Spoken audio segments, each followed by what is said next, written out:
Well, I do want to be respectful for everyone's time, knowing there are things to jump into. So I will go ahead and kick off. And as people join in, again, we kind of follow the same process for the different months. But to introduce myself, I'm Kim Sheldon. I'm a project manager at CKC Consulting. And the purpose of today's call is to talk about the fabulous CRM or Die, specifically chapter 4, but kind of all in its greatness. The previous months, we've kind of set the foundation of some of the explanation that Courtney Kearney and Chaz Ross-Monroe wrote within this book.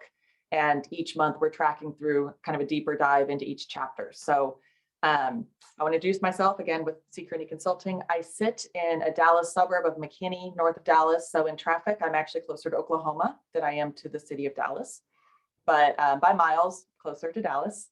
And I do have the book here and I have read it, and I'm looking forward to talking a bit more about it with each of you today. So what I'd like to do is get to be familiar with who's on the call. So just based on what I see, I'll go around and just kind of key up a person. If you could take yourself off mic and just introduce your name, your firm, what area of the country you're calling in from. And if you have the book, and if you don't, certainly don't worry about it. You can follow this conversation just fine. But if you don't mind, I'll go ahead and start with Beth Harrison. All right, hi, I'm in upstate New York, just outside of Rochester, New York. I work for a full service AE firm with about 70 employees. We do multi-site retail throughout the US, so we're working all over the place. And I do have the book, but it's upstairs next to my bed, where I've been reading it at night. And I'm going through a lot of process changing right now. So found all this very helpful at this point in time. Wonderful. Yeah, in this chapter and leading into the next few, I think you'll get quite a bit out of that with the stage you're in. Again, just kind of going around my screen. Suzanne King. Hi, everybody. I'm Suzanne King. I'm with CKC Consulting. I'm a project manager, kind of new, very new. I'm in Boston, Massachusetts. And yeah, I have started the book. I think I left off at chapter 3 because I'm in another book club, so I picked up that book. So but I'm going back. Perfect. Yep. And I think this is kind of the book that after you go through it, you might go through it again just because you're at a different stage. So actually, I mean, I enjoy reading it. You're like, why not? I like reading this. You know, you wouldn't think that, but I actually do. I'm like, this makes sense. Very approachable. Very much. Awesome. Stacy Hub. There we go. There's my mute. Stacy Howe. I'm in Portland, Oregon. I work for OTAC. I'm their CRM and market data analyst. I have the book, read the book. It sits at my desk most days. It's one of the books that I go to when I'm looking for new ideas. So thank you. It's wonderful. Welcome. Thank you for joining, and look forward to kicking off the conversation. I'm going to go a little bit quicker here, maybe Denise Yancey. Everybody's jumped, so I have to catch up with you again. Hi, everybody. My name is Denise Yancey, and I'm with Atna Environmental up in Anchorage, Alaska. We also do construction, professional services, and other things. And I do have the book, and I've read almost all of it, not quite all. It's very dense with information. Every little bit of it seems to be important. It's also making me rethink some of the ways we're doing things, which is good because I want to do it the right way. Definitely. Jamie Wright, what we're doing is introducing ourselves by name, firm, geographic location, where you're calling in from, and then if you have the book or have read the book. So my name's Jamie Wright. I work for Crm Holdings, based out of Alaska, but I sit in Philadelphia, Pennsylvania. I do have the book. I did read the book. I think it was good. I liked it. Thank you. Nice to meet you. Nicole Stevens. Good afternoon. I am Nicole Stevens from WGI down in West Palm Beach, Florida. And I do have the book, but I have not read the book yet. That is not a problem. We walked through some questions that are in the book, and there's plenty more than you'll get in this discussion. So it'll kind of kick it off for you. Nice to meet you too. Nice to meet you. Seema Narkis. Good afternoon. I'm Seema Narkis. I'm also with WGI with Nicole in West Palm Beach, Florida. And I do have the book. I'm about chapter 4. Perfect timing. I apologize about the first name. I will know it for next time. I answered anything. It's okay. Erica Curtis. Hi there, my name is Erica Curtis. I am with CKC. Actually, I'm the Marketing and Communication Specialist. I have the book and I am reading it as we go through the events. So I am up to date through this chapter. Very good. Jillian. Hello, I'm Jillian Van Wagenen, and I'm from Regency Construction up in Cleveland, Ohio, so a little far from Alaska. I am BD and marketing, brand new to the construction industry, AE industry in general. So I'm probably just going to hide my screen and just listen to you guys talk about everything. I do not have the book, so just kind of more informative and just learning. Thank you. Great. You may have some unique perspective because you are new in things like the process that chapter 4 talks about. Just as you take this knowledge away, it might be a great position to be in, learning about the process. And I actually came from college athletics for 10 years. Okay. So this is all new, and I'm still learning all the acronyms. No, but you have all the analogies we all use. You got to take to the finish line. You got to hit a home run. You're good. Yeah. Nancy Miller.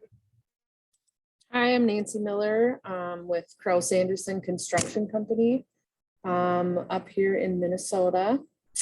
I do have the book. I have not read it yet. No problem. Andrea.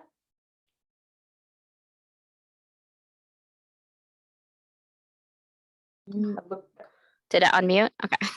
Hi, Andrea Sobosinski with H2M Architects Plus Engineers out of Long Island, New York. I only heard about the book about a month ago, less than a month ago. So I'm new to SMPS and everything. So I haven't read it, and it just entered my sphere within the last few weeks. So I don't know much else about it.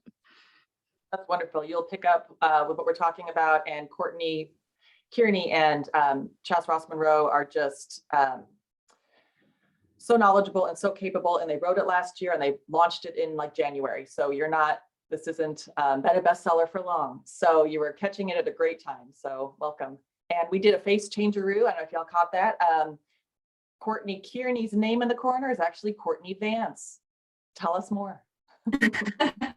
Hi, I'm Courtney Vance. I am a senior project manager at C Kearney Consulting. I am in the North Texas area. I have read the book. I got an early access copy of it, and it's really helpful and informative. And yeah, looking forward to the discussion. Perfect. Well, thank you all for giving just that quick introduction. I think it's always helpful to kind of understand the perspective of who all is in the call and kind of how everybody might interrelate with their experiences. Again, today's discussion is chapter 4, which in the book, it's called Business Processes. And it is actually interesting that I had the opportunity to lead this particular meeting, because this one's about the process and the documentation of the process. And if my husband was here, he'd be like, oh man, they should just give me a bullhorn, because this is my space. Like, let's get that information out from the world and down on paper and analyze it and improve it and continuous improvement. And so this chapter in the book comes in the early half, and it sort of is the kickoff of the next 3 chapters that talk about recognizing a lot of companies want a CRM tool. They know they need something, but they maybe haven't done the prep work to understand what they're really trying to capture or what issue they're trying to solve.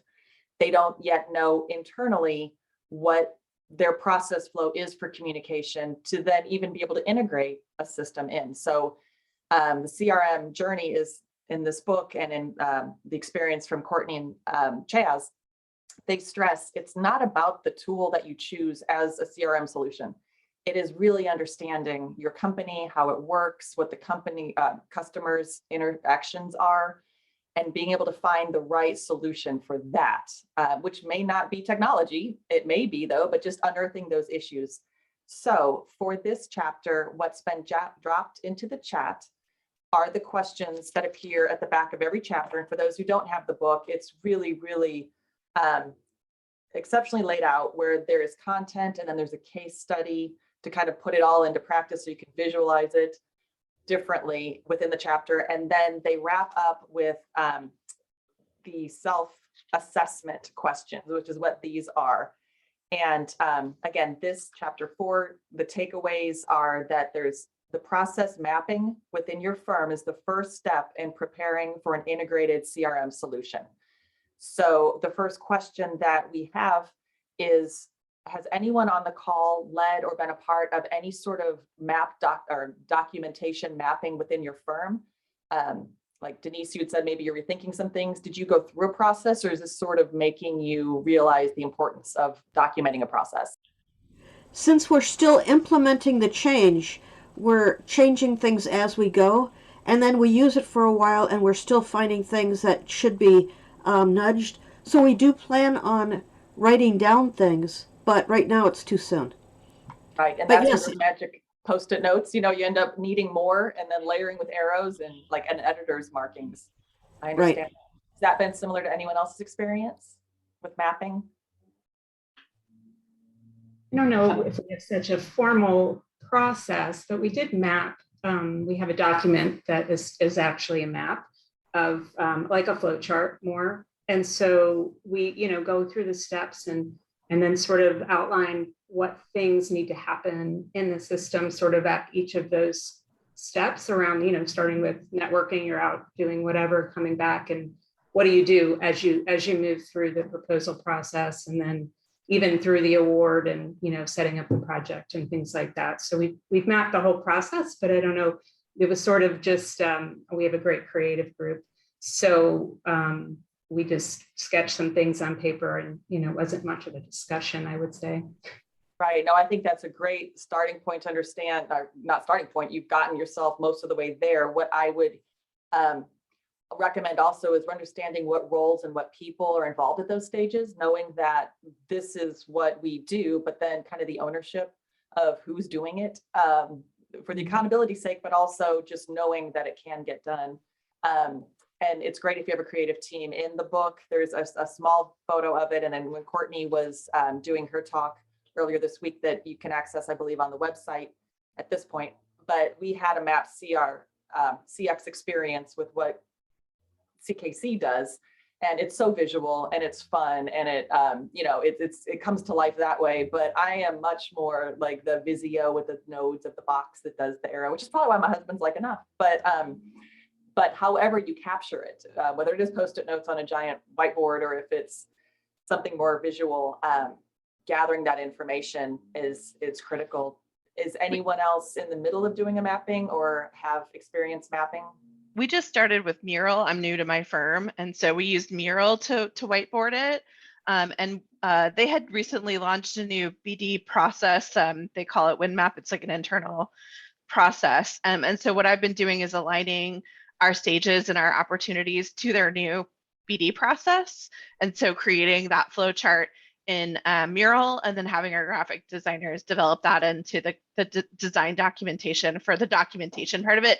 And actually, one of the things I use from Courtney's book, which is in my documentation, is the roles and responsibilities in terms of like who an auditor is, what their responsibilities are, who an editor is, what their responsibilities. I love that part of the book where she talks about roles. I do too. And I also love that it's not so much the higher elevated senior level people have these sounding and they are important roles. You may have personalities that tend toward these different roles within a CRM management that don't align with maybe their pay structure or titles in the firm. It's just who is that character, and very personality based. I always find if somebody is drawn to a certain aspect of those different roles that she described. So that's wonderful. And did you guys who are doing the planning or those who are about to embark on it, do you find that is where the majority of your time, by spending it in the planning, it has made it easier for the end users to understand where they fit, maybe, I guess, or how, the question in the book was, how do you focus your efforts 90% on planning and 10% on the results?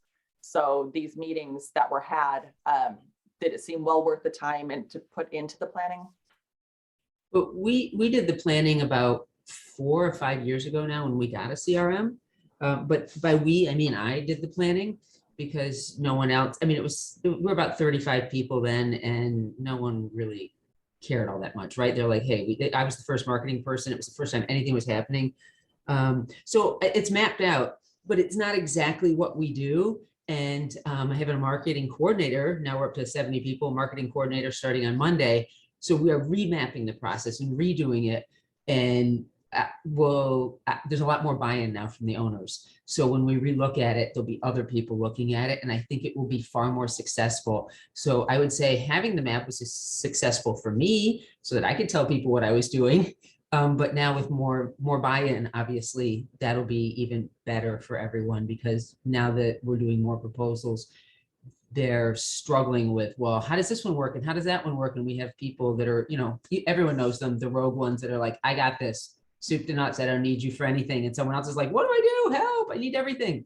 So hopefully we can bring that so that both those types and every type in between will know what's going on and where to go. And I love the suggestion just now about adding the ownership piece to that workflow. So I want to add that in because it's not there right now, because it was just me. Like the owner was me, or it says project manager. So, it was not real distinguished other than that. So I'm going to add that piece for sure.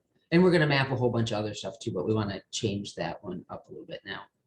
Yeah, no, and you gave so many great nuggets in that explanation, because the steps that Courtney and Chaz went through to describe the process to document was to map the current process, which you were using years ago when it was just you. And then number two is to identify the gaps in that process, which may be who is assigned responsibility or ownership, or, oh, we forgot that we need to connect accounting's system. We need to double check with them or different departments.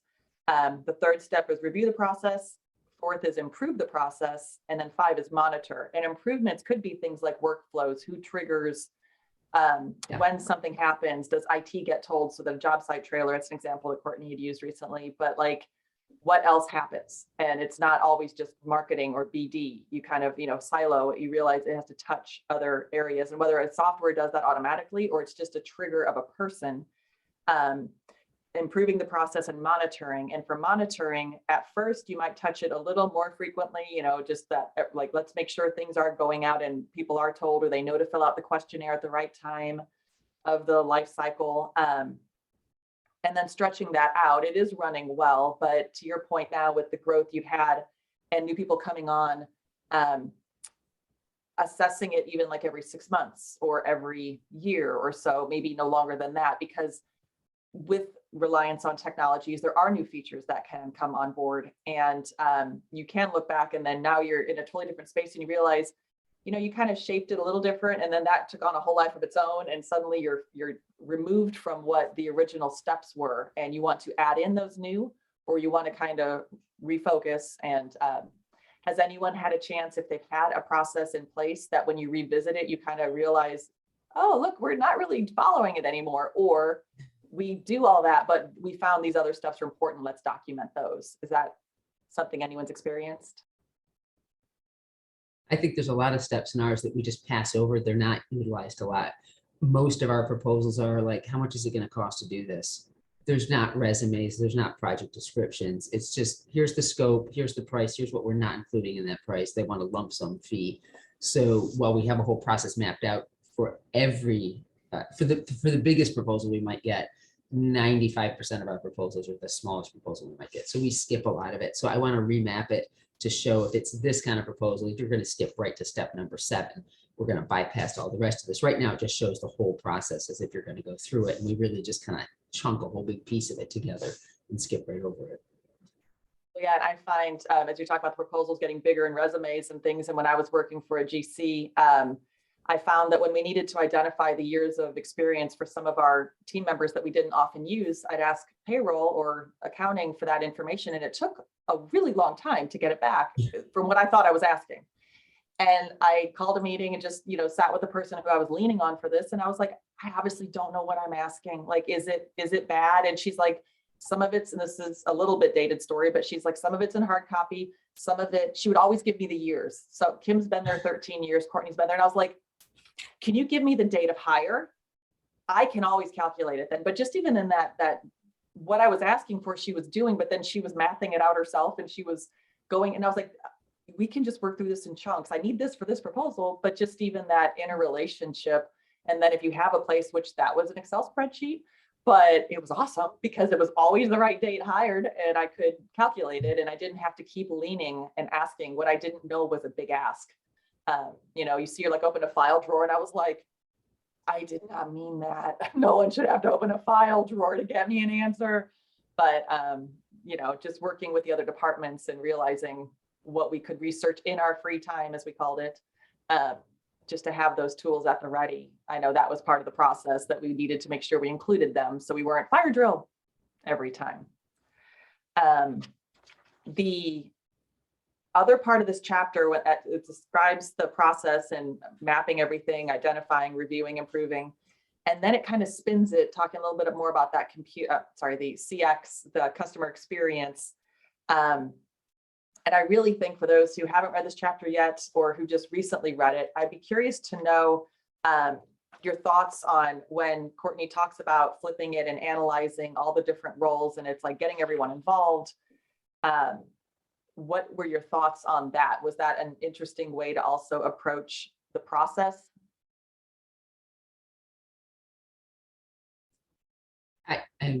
I think so many of us, maybe not, but I think many of us approach it that way already. It's just that we're one person. So we haven't broken down all those different titles. We're just like, hey, I am the firm administrator. So therefore I'm the one that's scrubbing all the data.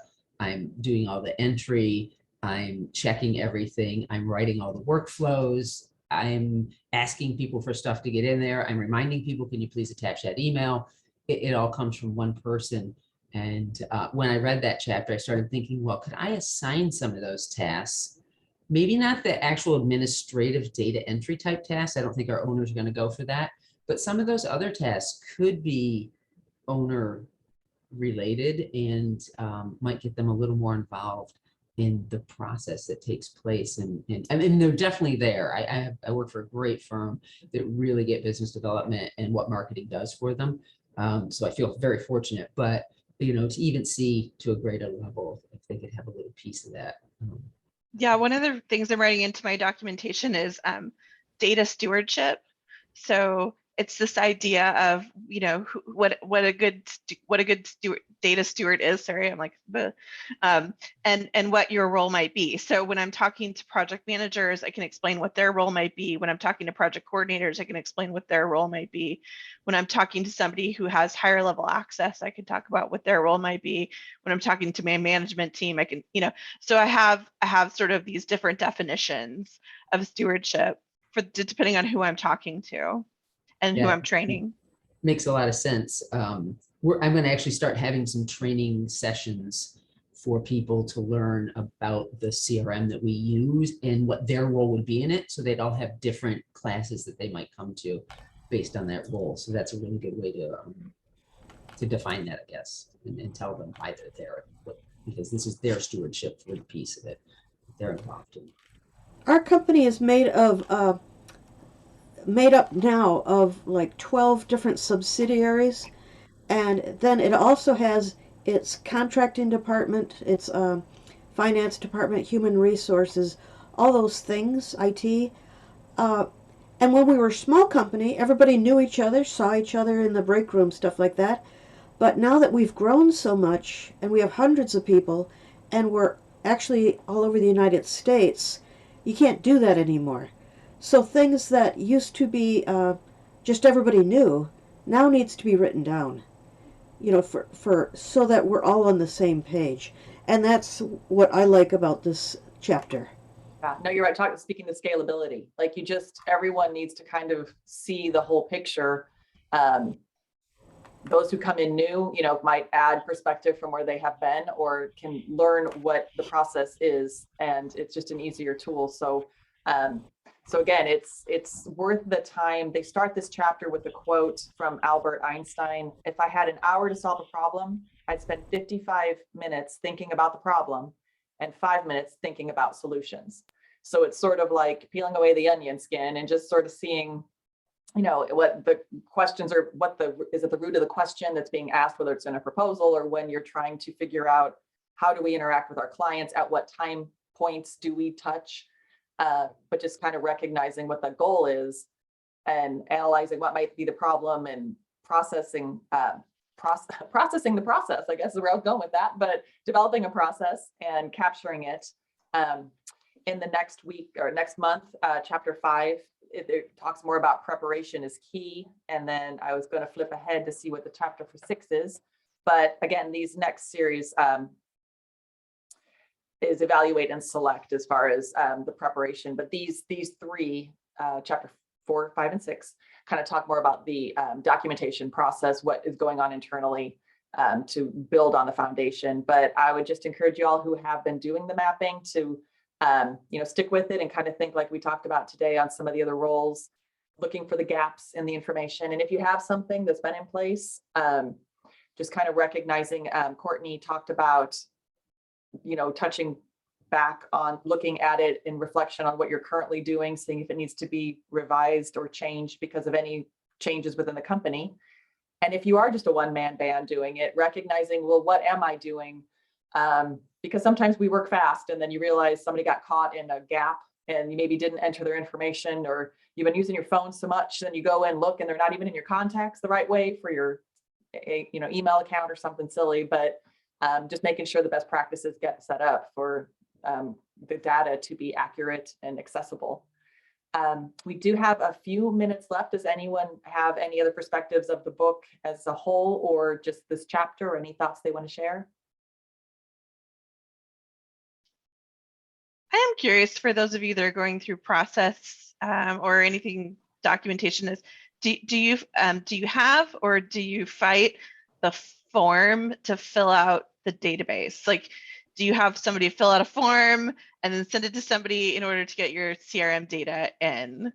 I am so I feel like that's a form to fill out a form to fill out a form, but I'm curious what others. So, yeah. It's like, oh my gosh, you did read my mind. So yes, we have we have 5 divisions basically, and we're a national firm of about 600 people. So, and we've recently acquired several firms over the last 5 or 7 years. Now I guess we're up to like 5 or 6 firms that we've acquired to grow. And so with that come different processes, right? So one of those divisions doesn't allow their PMs to do basically anything administrative. So don't go into the system to do it. But so they created a form, and I said, well, that was the point. If you're going to fill out the form that mimics the screen, I don't get it. Yeah, so we are fighting that. But then I said, and Nicole and I work closely together, and we talked about that. And I said, we're probably going to get better information, because if they're not going to go into the system to enter it from their own, mind, and the admin is going to do it without a form, then they're going to maybe guess at things. So for us, it's not extra work. It does mean that we possibly will get more information, but it's certainly not efficient. And it wouldn't be advisable to do that. So yeah, that was the question I was going to ask is, does everybody have all of their people in, or, like Beth, is it just one person that's entering data? I mean, we try to get everybody in as much as possible. But again, a lot of those leaders are instructing, their PMs that they should give the information to a central person to then put in. So, yeah. I think we're at the same place right now. A little bit is that I've been the only user, but I think we have to have a minimum of 3 licenses. So we've had a license in someone's name that everyone can log into. And I keep trying to explain to them that we really need a license for everyone. And, this has been going on for months and months now, that I'm trying to get them back into using the system. The owners, there's 6 owners, plus some project managers. And finally, I said, if you want to follow up on your clients, you need to have a login, because otherwise you're going to follow up on Dan's clients and Brent's clients and Todd's clients. They're all going to show up. So every task you need to do is going to be there as Dan. You won't know who you are and who's following up, because they all have to be entered as Dan so you can see them. If you want to follow up on just yours, And because of the nature of our business, people might have 50 people they're following up with on a monthly basis or every couple of months, you know, so to suddenly see 300 people show up, it'd be like, how do I filter through those? So we are getting licenses for the key people. And I'm hoping at least a read-only license for everyone in the firm, because I think everyone should be able to go in and see who our clients are, who the contacts are at the clients, and what we're doing with them. So that if they get a call from someone and they're talking to them, they'd be like, huh, Rob, okay, have we done work with him? They type it in. Oh my gosh, look here. This person had an email with them last month. We've done this and this. We actually did 3 proposals that we didn't get accepted. And they have some knowledge behind that conversation so that they can talk intelligently, which I know in a 600-person firm is like crucial. But how do you get everyone to know that they need to go there and do that? You have a lot more out in the field, kind of just doing what they want to do, not on board. Whereas with 70 people in the firm, we can more easily push that down the line and tell everyone and pull them all into a meeting. I can walk around and tell every single person in the company, you know. So pushing it out for you might be harder. I've seen some great campaigns though through SMPS that people have done, their marketing campaign things that have been internal marketing. Some really cool little packages they've sent out and stuff that talk about things like that. So maybe you can come up with some great idea on how to get people to utilize the CRM package properly. Yeah, we do struggle with client management part of our system. We opportunities is going pretty well, but the client management part is not, and we're actually in the middle of implementing Dynamics. We're coming off a vision right now. So we're 4 to 6 months out from our go live date. And so we're right now contemplating, what do we do to fix the things that we know we want to fix kind of quickly and get that, the message, getting the message across to everyone is not easy. So we're talking about visiting every office and, you know, going through, and we do have a campaign going.